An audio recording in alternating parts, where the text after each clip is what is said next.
You're listening to Procurement 6, the weekly podcast from the team at Art of Procurement that summarizes this week in procurement in just 6 short segments. Hi there, I'm Helen Mackenzie and today is Friday, February the 24th, 2023. 6.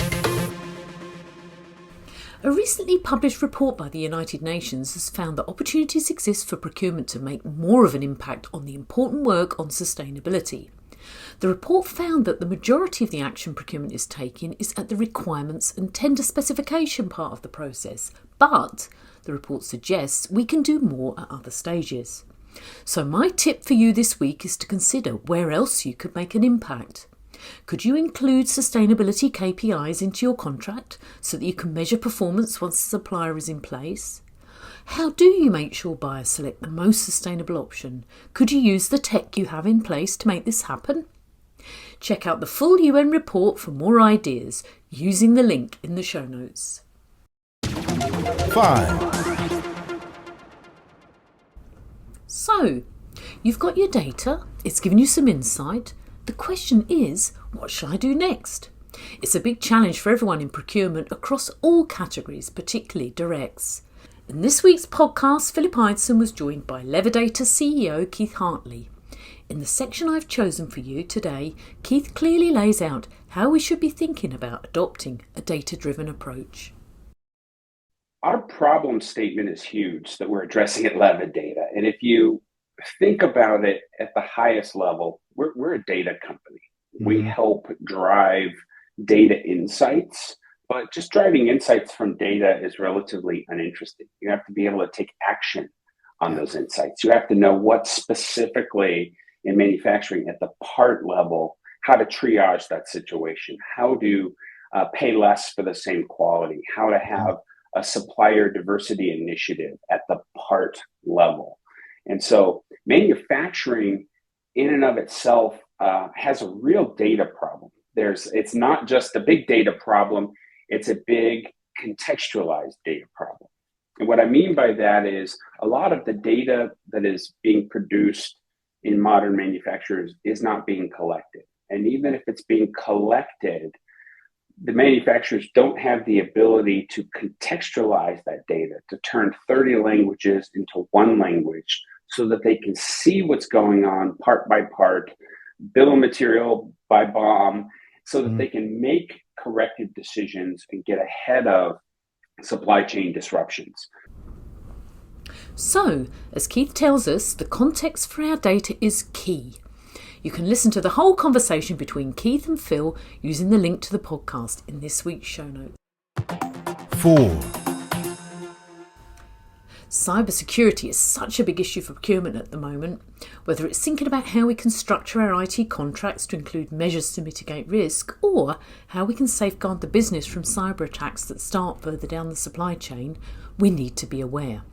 At Art of Procurement, we've been focusing on cyber with a session at our recent Digital Outcomes event and in this week's Sourcing Hero podcast.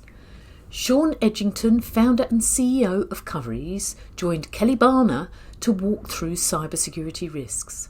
Here's her overview of what the trends that are prevailing right now. I would say I'd like to focus on one of the biggest trends right now, which is cyber liability and the exposure of cyber liability for corporate America. In the face of our current cyber climate, we have ransomware attacks, we have cyber schemes that are changing every day. Our companies, my company, your company, everyone listening, we're all experiencing an increased cyber risk. And it's just causing the market to harden and prices to increase. And so, in procurement, I'm sure we have some people that are procuring services, including insurance. And we are seeing, prices double, triple, depending on the size of the company. So we're seeing in the small business marketplace, we're seeing, 50 to 200% premium increases. Wow. And while the mid-sized to like the large sized companies, they're experiencing spend increases over 50%. And then on top of that, not only are we, experiencing these pricing increases, but we're also experiencing increased increased deductibles, retentions, decreased policy limits and coverages, and then new mandates for all these internal security controls, such as, for instance, I just went through my renewal about 45 days ago, and my premium increased for my company about 250%, and not because of any losses ever, nothing, but really just because of the state of the industry. Also, we needed to make sure, which we already had in place, we have, like most companies probably do also on this call, multi-factor authentication is a huge thing. And you're probably seeing that happen, around all of the platforms that you're using today. So, a significant impact on the cost of insurance that will have ripple effects through all our supply chains. Check out the full episode using the link in the show notes. This is Procurement 6 from Art of Procurement. To get notified every time an episode is published, go to artofprocurement.com/subscribe. 3.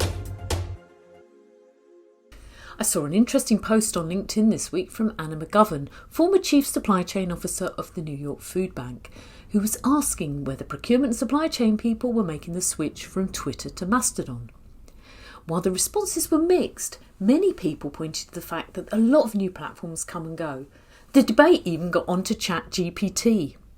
What I found interesting was there was no mention of LinkedIn and whether it would continue to be the place where networking and exchanges of views takes place.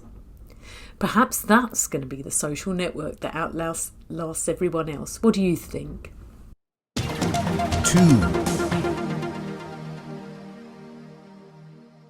Whether you say tomato or tomato, you might have trouble buying it here in the UK as we currently have a shortage. Cold temperatures, heavy rain, flooding and cancelled ferries have all combined to reduce supply. With the tomato shortage following on from the egg crisis, that's more pressure on those trying to source these foodstuffs for the business. No rest for procurement and supply chain pros in these categories, is there? Agility, anyone? 1. Our last AOP Live session for February is coming up, and it's on Tuesday the 28th.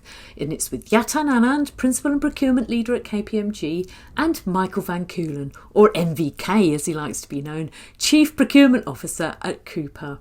Now, they'll be addressing how procurement can increase overall business resilience for the sake of short-term agility and long-term growth. So register now to join us at our last AOP Live for February on the 28th in the link that we give you in the show notes. Thanks for listening. We'll be back next Friday at 6 a.m. U.S. Eastern Time. If you've enjoyed this pod, help us grow and tell your peers to search for Procurement 6 wherever they get their podcasts.